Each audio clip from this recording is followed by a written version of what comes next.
Atau makin lama makin sakti saya nanti. Dan sakti itu saya ada merem, saya hilang, ada melek, saya muncul lagi. Maka saya bisa ngilang nanti.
Nanti wong yang buat saya jadi belum bisa ngelayan itu. Iya.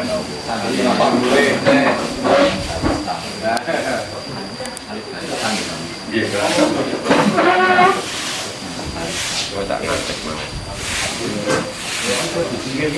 Terima kasih, Rawuh berkah dalam sampai sini dengan selamat. Dan tepat waktu, biasa jadwal jam 9 ini jam 9.30 sampai tepat waktu 9.30. Jadi perjalanan lancar wong ya. Nah, pertama saya mau sedikit jelaskan tentang apa itu biara pertapaan yang bagi banyak orang ternyata memang masih asing.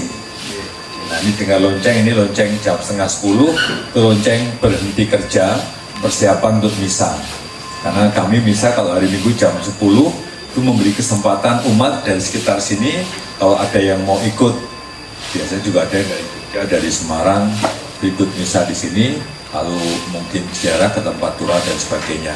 Nah, jadi biara ini namanya kongregasi atau ordonya itu OCSO, OXO, Ordo Sertesiensis Tertib. Tertib maksudnya itu ini mengadakan pembaharuan dari dulu yang pernah ada sebelumnya. Lalu kata terapis yang mungkin sering Anda dengar, terapis itu bukan terapi yang kesehatan, ya, pijitan itu bukan.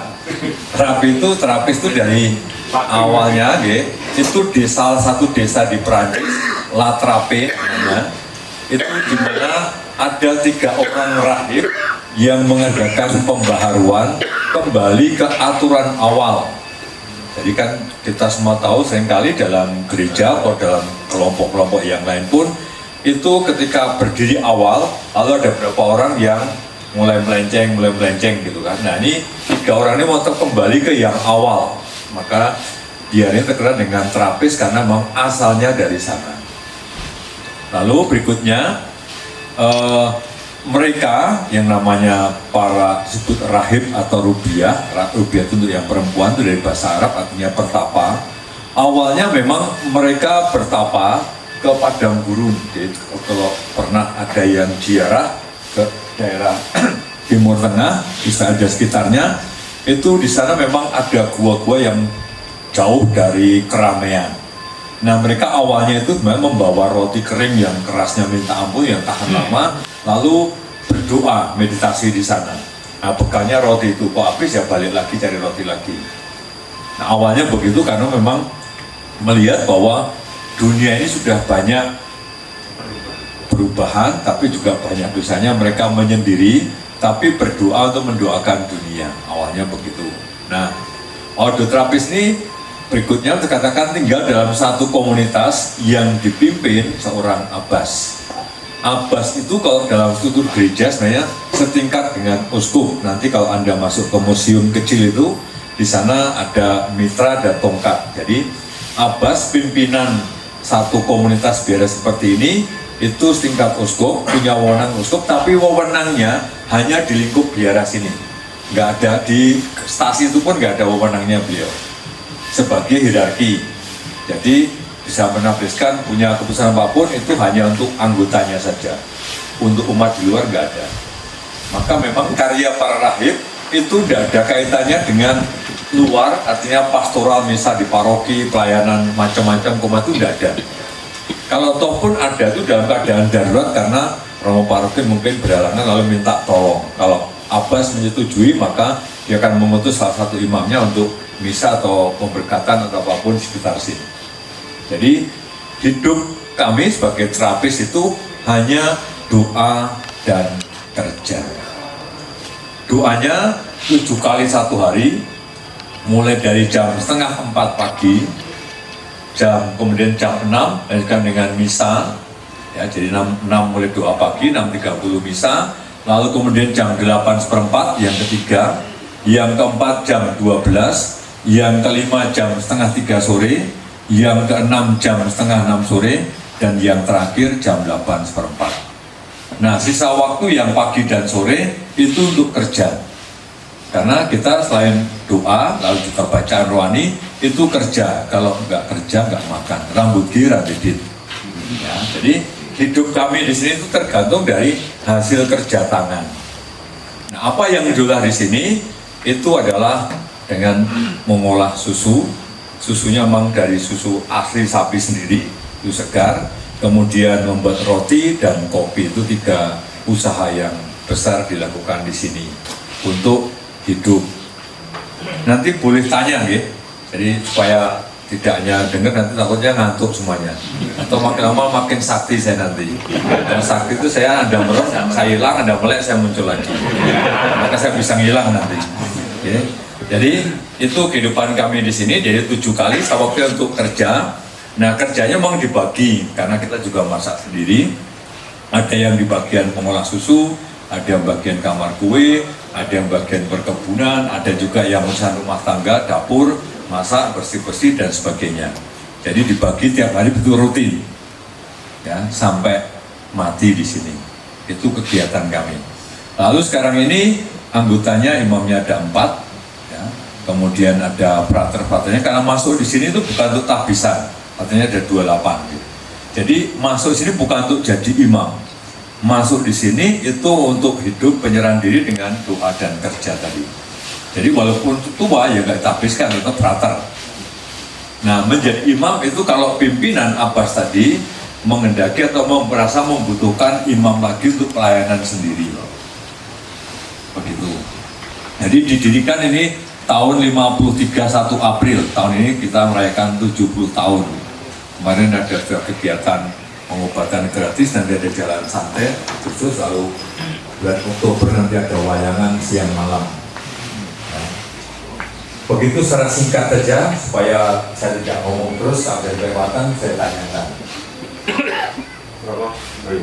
Untuk 7 kali doa itu apakah ada ketentuan doa dan yang untuk memperoleh apa? Tanya dengan Yesus begitu. Oke.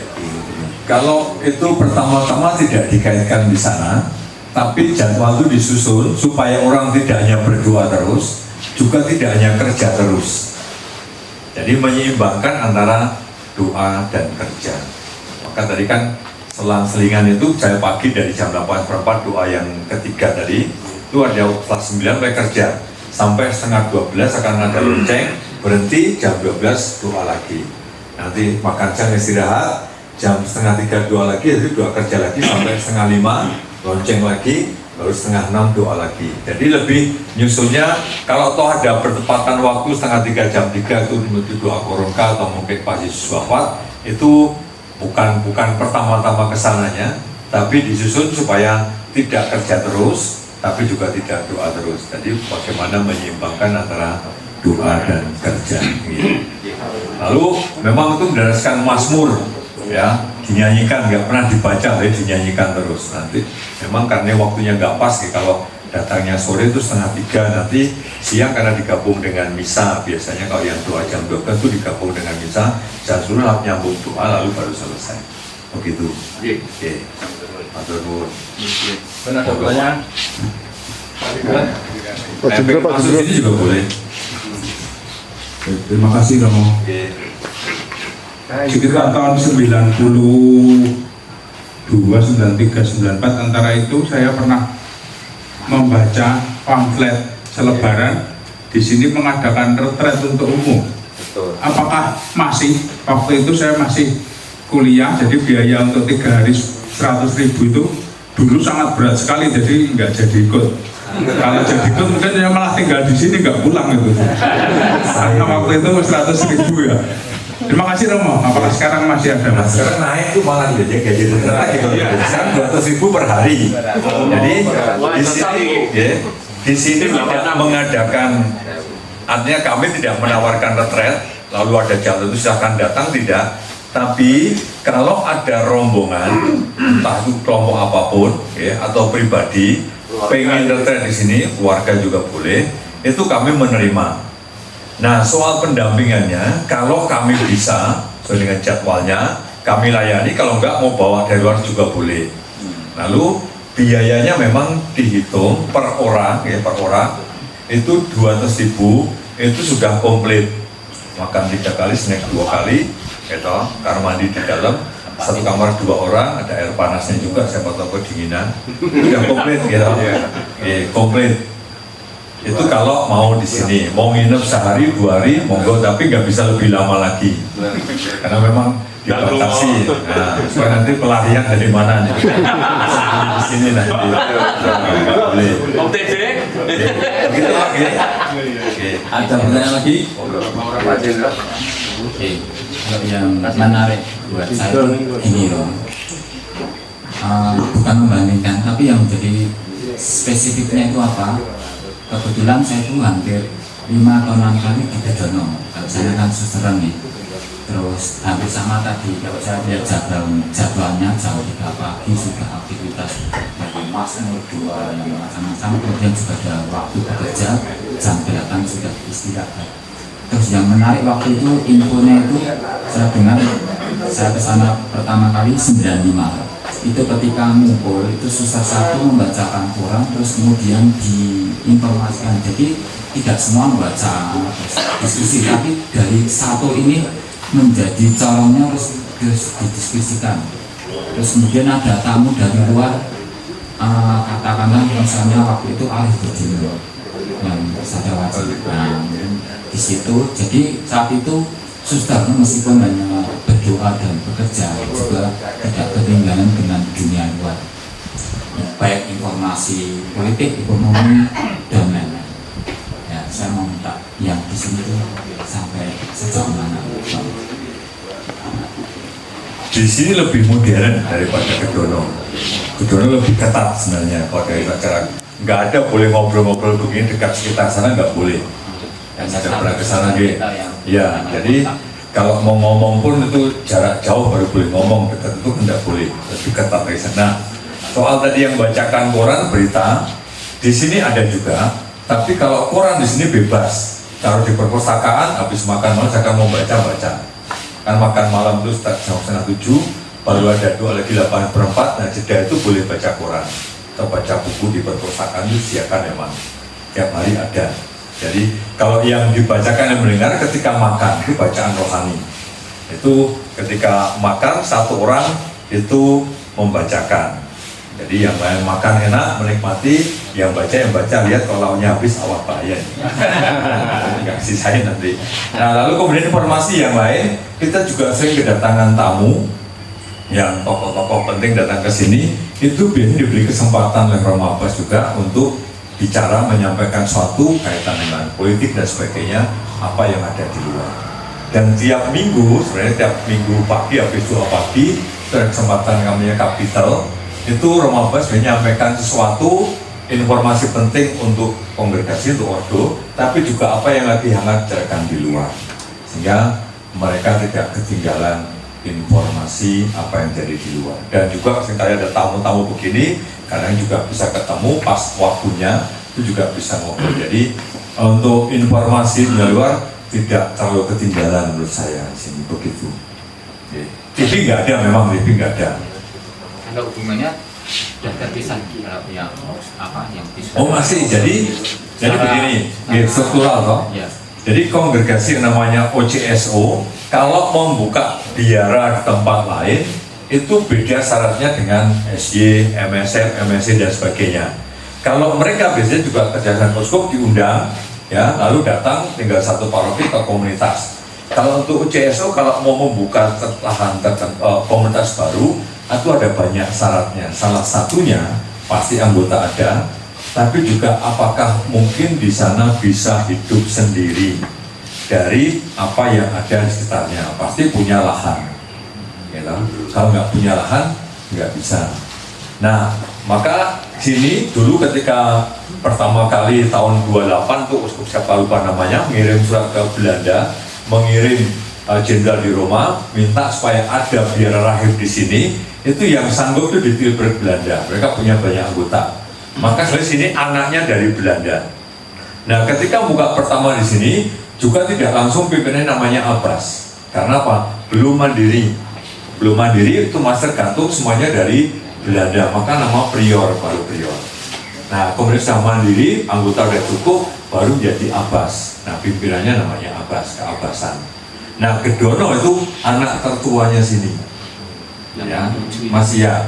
Anak tua sini, Garas Gedono, baru kemudian yang di Lama Nabi, Larang Tukang, Flores, itu ada juga. Dan yang terakhir paling muda itu Ketapang, tahun lalu. Baru tahun lalu. Okay. Jadi ada hubungannya. Maka yang namanya Remabas itu punya kewajiban untuk visitasi, berkunjung ke sana berapa waktu sekali, untuk ya pasti meninjau banyak hal untuk di sana, bagaimana kondisi mereka dan sebagainya. Begitu Pak. Okay. Saya tertarik tadi penjelasannya itu harus mandiri. Yang menjadi pertanyaan saya, tadi ada 3 bidang produk yang diusahakan di sini. Nah, pemasarannya itu gimana Romo? Karena kalau ini nggak dipasarkan, jadi juga nggak. Apakah bagaimana sistem pemasarannya? Apakah hanya dengan toko perbelanjaan di sini orang datang, atau juga dilempar keluar? Nah, ini mau penjelasan. Harapan saya semuanya borong belanja di sini yang datang sini ya laris. Tidak begini. Jadi pemasarannya kita memang terbatas internal gereja. Jadi kami kadang-kadang kontak dengan paroki. Kalau Solo itu yang rutin Purbayan. Itu sebulan sekali kami ke sana kirim produk, lalu OMK yang mengelola. OMK yang mengelola. Kalau mereka karena mereka pengen menjual lagi, dapat keuntungan sedikit, ya reseller begitu, itu mereka ganti-ganti, ada kelompok OMK, ada mobil Libio Maria dan sebagainya diganti, itu terserah paroki. Kami juga kadang ke Jakarta, ke Surabaya, itu tergantung komunikasi kami dengan paroki. Kalau mereka oke menerima, kami datang. Nah, kalau nanti pun paroki Anda juga pengen, ya bisa juga, tinggal kontak kami di sini, jadwalnya kapan, dan nanti kita bisa kirim ke sana, atau dari sini juga ada yang datang bantu menjualkan. Dan biasanya kalau yang sejarah ikut datang itu jadi pelarisnya ya, karena mungkin dengan pakaian jubahnya lalu wah ini sih kebetulan kok uksul kata wajah memelas Pak itu kalau wajah memelas gak laris nanti. Jadi pemasaran kita memang begitu, kontak dengan paroki. Tapi ketika tamu berkunjung lalu coba beli sini, mereka ngerasa cocok, rasanya enak, mereka bisa kirim pesan ke sini, lalu kita kirim ke Jakarta, ke Surabaya dan sebagainya, ke Sumatera, Sulawesi, Kalimantan, kita kirim ke sana. Jadi ada juga online lewat Tokopedia, itu ada juga kami buat di sana. Lalu ada beberapa yang rutin itu Jogja Semarang, ada beberapa orang yang membantu menjualkan reseller. Kami memang punya jadwal itu pengiriman susu dan semua produk sini ke Jogja Semarang seminggu 2 kali. Kalau yang pasti jelas di tempat ziarah ada juga itu di Ambarawa, Kerep, yang 5 roti 2 ikan, itu Pak Nurjati, ya Pak Mobil Putih, sama di Ganjuran. Itu rutin ya, itu produk semua dari sini, susu, yogurt dan sebagainya. Itu pemasarannya. Okay.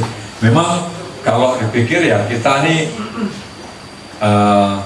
punya banyak produk, tapi tanggung ya, karena kita tetap konsentrasinya jangan sampai jatuh sebenarnya ke sana, tapi juga jangan sampai itu nggak diatasi ya kita nggak bisa dapat duit. Karena bekerja dijual supaya bisa untuk biaya hidup di sini. Begitu, tapi juga melibatkan warga sini. Maka karyawan kami itu kebanyakan orang sekitar sini aja semua.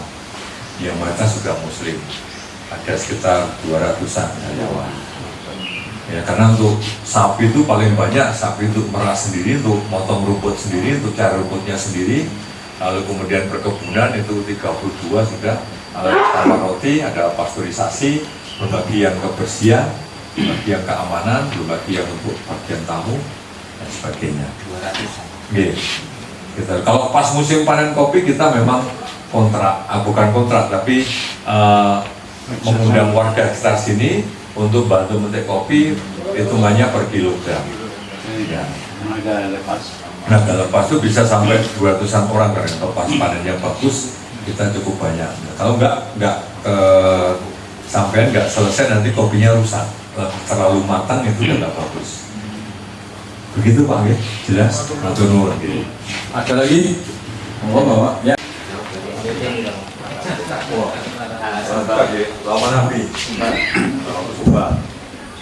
Saya mau nanya, produk rotinya itu kira-kira seperti roti di Indomaret atau roti yang biasa dari luar itu yang keras dan tawar itu?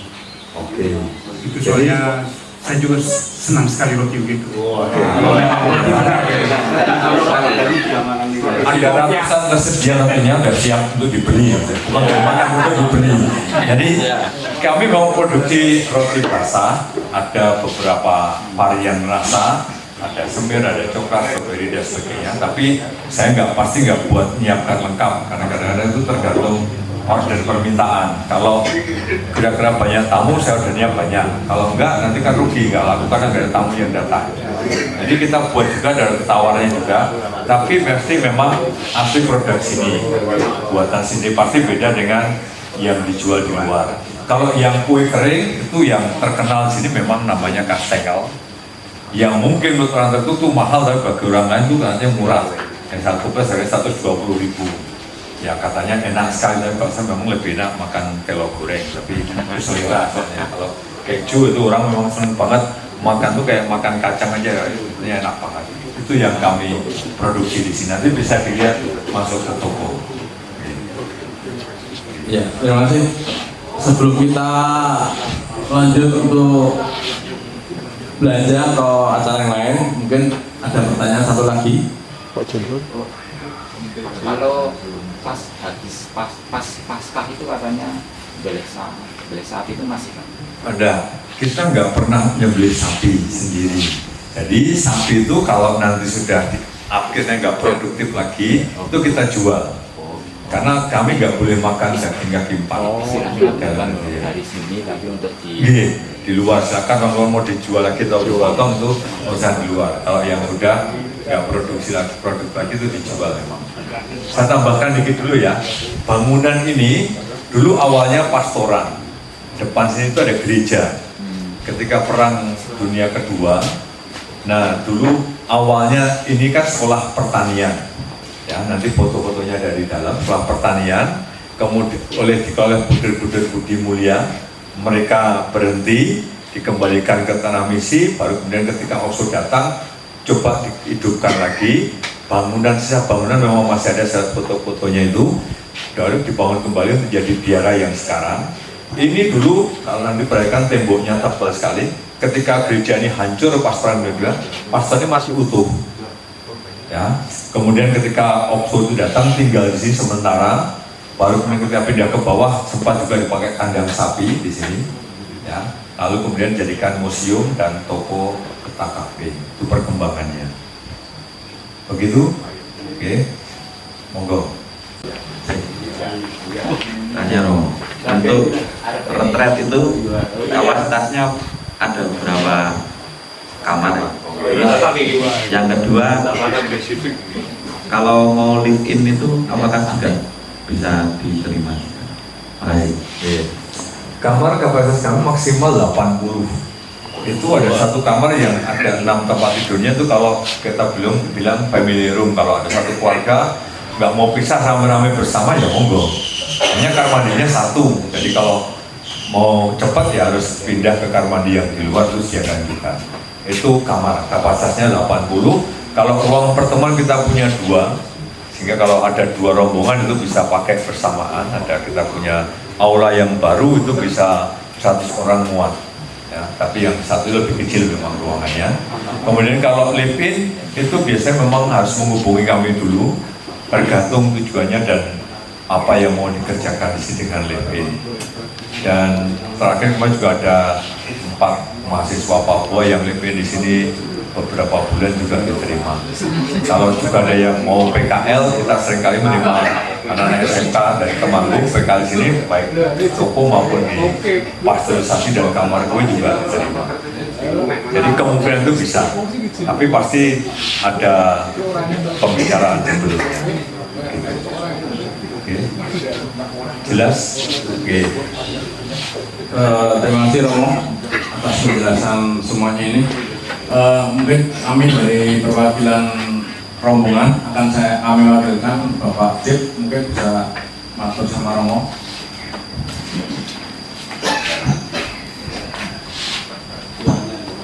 Terima kasih Romo atas segala penjelasan dan informasinya yang sangat bermakna bagi kami. Tadi saya sudah masuk di sini foto-foto, tapi belum mengenalkan Romo. Ini minta maaf. Kami adalah keluarga pelayanan tim 86 namanya ini, jadi pelayanan mandiri. Jadi beberapa keluarga, beberapa lingkungan yang menyatukan diri di dalam kapel. Karena kapel, kami berasal dari kapel Kadipiro namanya. Itu anak induk dari Santo Alusius Mojosono. Ya, itu induknya lagi adalah Gereja Purwowardayan Surakarta. Jadi dalam kesempatan ini, maaf kalau perkenalannya di belakang ya Romo, tadi lupa. Nah, sebelum kami melanjutkan untuk masuk ke dalam area yang diperkenalkan Romo, baiklah, untuk kami ini bermanfaat sekali bahwa mungkin yang baru saja atau pertama kali masuk di sini juga bermanfaat sekali Romo. Infonya semoga nanti kami selepas dari sini ada makna tersendiri ataupun apa yang telah diberikan Romo bisa untuk kajian kami selanjutnya. Dan sekali lagi kami terima kasih sekali atas informasinya. Semoga nanti dalam perjalanan kami, dalam karya kami, karya pelayanan kami memang melayani mandiri. Jadi begini, jadi berbagai macam lapisan dari pekerjaan dan macam-macam kami memang di sini pokoknya tim pelayanan ya. Itu dari kapel karena Santo Alusius sendiri dulu terlalu penuh, kami diberikan tempat di Kadipiro. Itu dua wilayah Pak ya, wilayah Kadipiro dan wilayah Banyuanyar. Nah, di sini ini ada 2 wilayah besar, Kadipiro dan Banyuanyar, yang sehari-harinya kami berkecimpung dalam kapel dengan segala macam kebutuhan dan keperluan yang kami sanggah bersama. Sekian Romo, dan terima kasih sekali. Mungkin nanti bisa Romo menjelaskan pada keluarga kami. Semoga ini bermanfaat bagi kita dan untuk Romo sendiri dalam perkembangan hidup Romo. Amin. Terima kasih Romo. Matur nuwun. Oke, matur nuwun. Nanti kalau saya dari sini, Anda mau ke bawah itu Anda bisa ke Taman Tua, ada Gua Maria di sana. Ada juga mata airnya, kita punya 3 mata air yang cukup besar. Kalau Anda di sana tuh 24 jam mengalir, terbuang percuma juga, itu salah satunya. Jadi masih ada 2 lagi mata air yang cukup besar di sini. Lalu nanti kalau Anda turun sebelah kiri mau ke Taman Tua, itu Anda bisa lihat itu tempat penginapan tamu. Ada 2 lantai. Bisa lihat, termasuk ke dalam nggak boleh, kita sebut namanya daerah klausura. Nah, sekarang memang waktunya bisa, dan takutnya juga mengganggu. Kandang sapi ada di bawah sana, ya. Lalu belakang itu ada tempat tinggal para rakyatnya, dan yang paling bawah ujung itu novisiatnya, calon-calon yang baru masuk diterima di sana. Jadi Anda bisa lihat itu, nanti bisa berwisata mau ke Taman Doa, mau Sari atau mau Jalan Salib, monggo. Nanti bisa mampir sini lagi, kalau mau istirahat lagi sebelum lanjut jalan, mau belanja atau mau ngopi, dipersilakan. Gitu. Oke. Matur nuwun sangat, berkah dalam.